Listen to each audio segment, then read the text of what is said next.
Pripadniki prvega postroja Slovenske vojske, spoštovani osamosvojitelji, uporniki z razlogom, dragi gostje, dobrodošli v Kočevski Reki, zgodovinskemu kraju slovenske osamosvojitve, dobrodošli v kraju, kjer je prvič zadišalo po slovenski vojski. Dober dan želim vsem skupaj, najprej pa hvala lepa gardni enoti Slovenske vojske za dvig zastave. Dragi prijatelji, med nami še posebej pozdravljam predsednika Republike Slovenije in vrhovnega poveljnika obrambnih sil, gospoda Boruta Pahorja,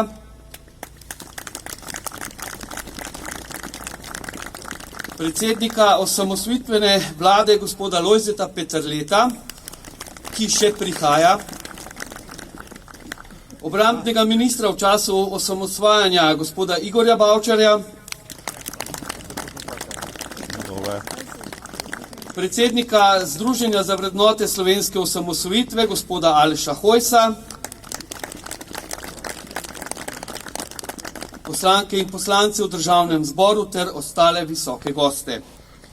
Prav poseben pozdrav pa, spoštovane in spoštovani, gre danes udeležencem prvega postroja, ki so z nami. Jakob Poje, Albin Mikulič, Igor Marinčič, Rajko Petek, Marjan Šercer, Roman Arko, Milan Merlak, Janez Kurnik, Martin Božidar Njavro, Anton Jalovec, Miro Kuzma, Ivan Kuzma, Jože Lesar, Robert Šega, Anton Poje in Zdravko Gorjup. Dobrodošli med nami.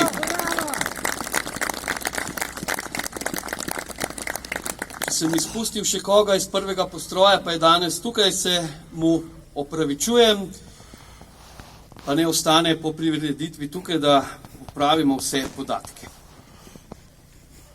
Letos nam je, spoštovani, mati narava po noči poslala nekaj snega in nam tako vsaj malo pričarala tisti zgodovinski 17. december 1990, ki je bil mrzel in zasnežen.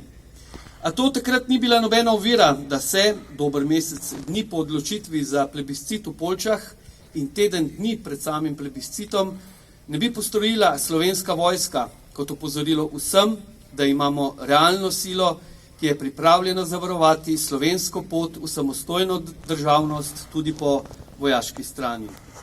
Tu, na tem prostoru, spoštovane in spoštovani, so stali možje in žene, ki so bili pripravljeni kot demokrati in domoljubi storiti vse za svobodo Slovenije in njeno samostojno državnost. In ko je prišel čas, so svojo obljubo tudi držali. Zato jim velika hvala.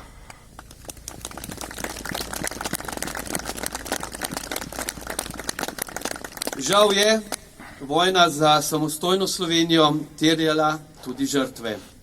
Z minuto molka se spomnimo vseh tistih, ki so za samostojno domovino Slovenijo dali največ, svoja življenja.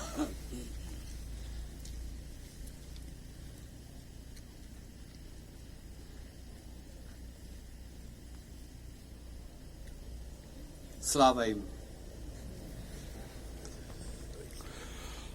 Spoštovani in spoštovani, Združenje za vrednote slovenske osamosvojitve že kar dolga leta pripravlja prireditev na tem zgodovinskem prostoru, zato da ne bo šla v pozabo.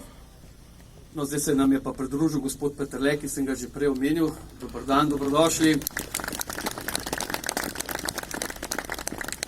Na mestu, kjer ste izrekli vizionarski stavek, da je danes prvič zadišalo po slovenski vojski. Pred mikrofon vabim generalnega sekretarja Združenja za vrednote slovenske osamosvojitve, doktorja Boža Predaliča.